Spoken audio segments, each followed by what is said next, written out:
সামান্য বৃষ্টিতে রাস্তায় এক হাঁটু জল জমে যাওয়ায় ক্ষোভে মাছ ধরার জাল ফেলে অভিনব বিক্ষোভ দেখালেন গ্রামবাসীরা। রবিবার হরিশ্চন্দ্রপুর এক ব্লকের কুশালপুর কুশডাঙ্গি এলাকায় এই বিক্ষোভ হয়। বাসিন্দাদের অভিযোগ, নিকাশি নালা না থাকায় দীর্ঘদিন ধরে নোংরা জল জমে থাকে। স্কুল পড়ুয়া, শিশু, মহিলা, বয়স্ক ও অসুস্থদের চলাচলে চরম দুর্ভোগ পোহাতে হচ্ছে। একাধিকবার প্রশাসনকে জানিয়েও সমস্যার সমাধান হয়নি বলেই দাবি তাদের। দ্রুত নিকাশি নালা নির্মাণের পাশাপাশি রাস্তার ধারে ঝুঁকিপূর্ণ বটগাছের ডাল কাটার দাবিও জানিয়েছেন বাসিন্দারা।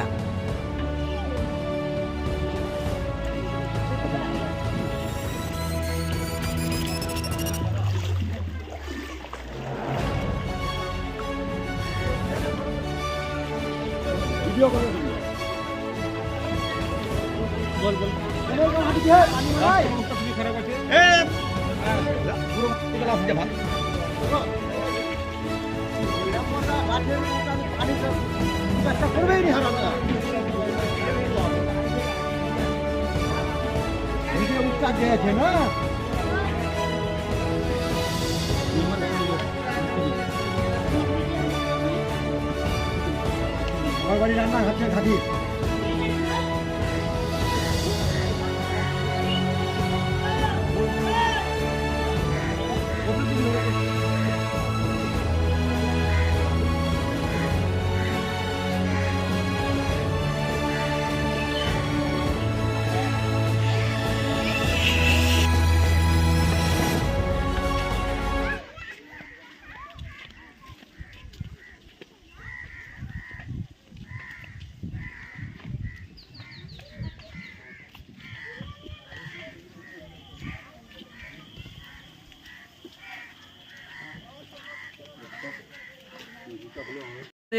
এই যে রাস্তাটা হয়েছিল 3 বছরতে আমরা প্রচুর ভগ্না ভুগছি।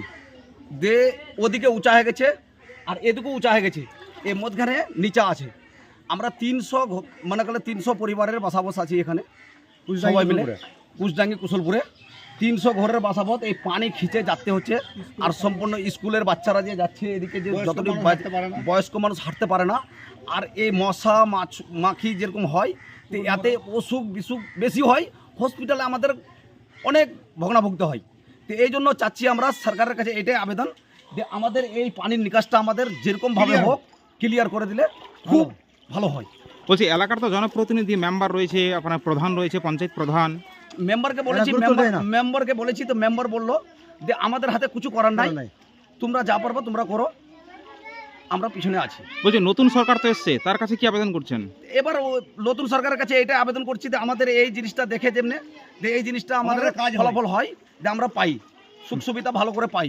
আমরা চাই যে নতুন সরকারের কাছে এটা আবেদন। আপনার নাম বলবেন? সাজ্জাদ আলী, বাড়ি কুশলপুর। এর মধ্যে অল্প বৃষ্টি পড়লে পুরো এক হাঁটু জল জমে যায়। এখানে সামনে একটা অঙ্গনওয়াড়ি সেন্টার আছে, বাচ্চাগুলো যাওয়া আসার সমস্যা হচ্ছে।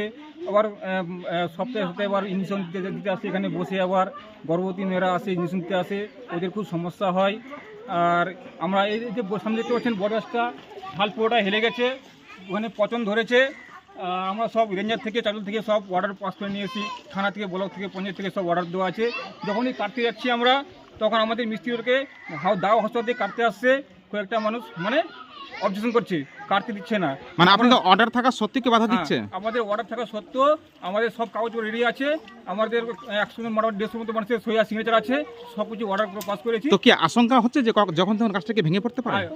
যখন তখন যখন একটু হাওয়া আসছে, পুরোটা ছাল এদিকে ঝোঁকার পড়ার সম্ভাবনা। এখানে এই গাছটা যদি পড়ে যায়, 4 ধাপ পিলার ভেঙে যাবে।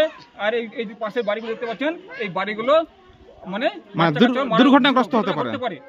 কখন যে পড়ে যাবে এখন ঠিক নাই। এখানে গাছের গোড়ায় ভুইস গরু বাঁধে, গোবর সার জমে থাকছে, পচন ধরে গেছে। কখন যে পড়ে যাবে কোনো গ্যারেন্টি নাই। যখন তখন আহত হতে পারে, মানুষ মারা যেতে পারে। আপনার নাম বলবেন? আমার নাম আবিদ হোসেন। আমি বারবার প্রধানকে ফোন করি, প্রধানও কোনো গুরুত্ব দেয়নি। হ্যাঁ, মেম্বারও কোনো গুরুত্ব দিচ্ছে না। এখানে 2টো মেম্বার আছে, তারও কোনো হেল্প করে না। আমরা এই ড্রেনেজ স্কিম ধরেছি, যে গ্রাম পঞ্চায়েতের স্কিমগুলো আছে এগুলো ছোটো স্কিম, এগুলো তো হবে না। বিশাল বড়, মোটামুটি 70 মিটার আছে।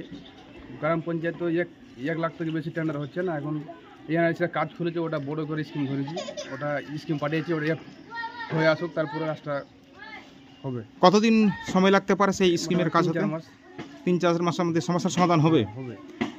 আপনার নাম বলবেন। অঙ্গদ মিশ্র।